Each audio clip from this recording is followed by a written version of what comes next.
here on the right is architectural carpentry.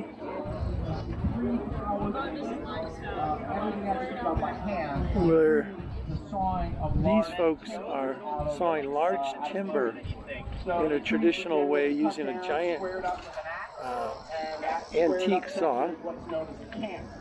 Cants are taken and sawn into smaller sections of usable wood, like 2x4s and things like that we go to the Home Depot for today. They had to produce those themselves out of the heart of the tree. So the pit saw, as you can see, is a two-person saw.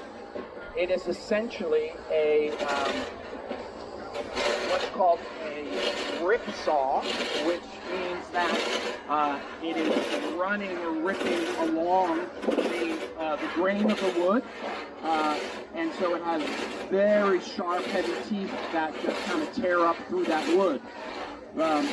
The two sawyers that run it, the lucky one is on top and the unlucky one is on the bottom, because as we are experiencing over here, a lot of sawdust is produced. Traditionally, the lower sawyer would wear a big straw hat to protect themselves from it. Nowadays, we just wear safety glasses. It kind of makes it a little bit easier. They are sawing out of this plank or slab of wood. They're sawing a series of lashes that we're going to use to rebuild the cellar entrance on the house later this year. The wood that they're sawing is white oak. That was the principal framing member of this region of the country. The tree that this is cut from was harvested on the Mount Vernon State Park. So this is literally the very thing of the white oak tree that we built. So according to what the gentleman is saying out front, this is the technique that they used to build Mount Vernon, which is right here in this area.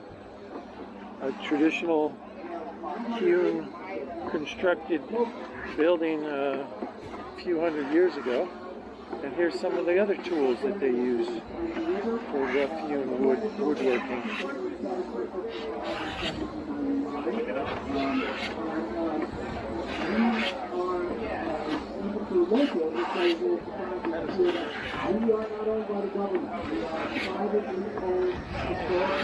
Good, how are you doing? Good, good. You got any questions about anything? No, I was just looking at how you shred it like a cheese. It's pretty cool. Oh yeah, I know, right? Yeah, you gotta tune it just right. But cutting this heart pine is always very pleasant because it has like the best smell. Oh yeah, absolutely, yeah. Oh, it is super cool. If you want to smell a piece of this too, it's like Christmas. Yeah, it is. So that's the biggest reward of being able to flame this. Just take it with you and just smell it. What's wrong with this guy? And this type of wood is pretty rare these days because it's like so delightful that back when they were like building and during the Washington era, like that was the wood that they wanted, the heart pine. And so basically all old growth heart pine for the most part is extinct. There's like some patches in the US that still But not enough to like Exactly. So a lot of the wood we get nowadays that is Longleaf heart pine is reclaimed wood. That's like the black champion holding. Yeah, exactly. So That's awesome. So yeah, we don't get to work with this a ton, but at Mount Vernon we get some special priority with getting some of that wood. I mean, you guys have a huge event there today too, yeah. Yeah, the naturalization ceremony. We're gonna go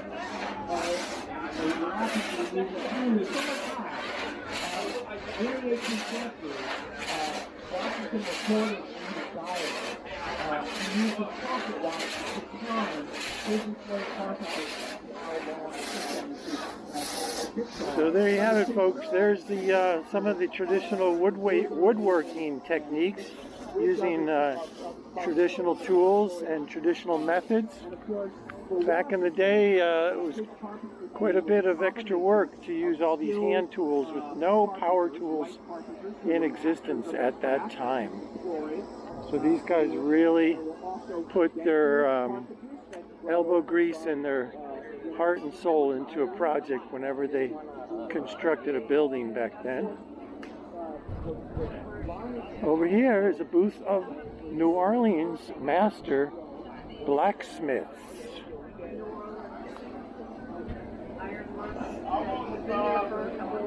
centuries. Like bringing all the steel and the coal down there to New Orleans, that would be just a lot of. Oh my, that was I had to drive that truck. Oh my God. Right now. In the rain, outside all this traffic, and that stuff is heavy. Looking at the project, you know what kind of new one.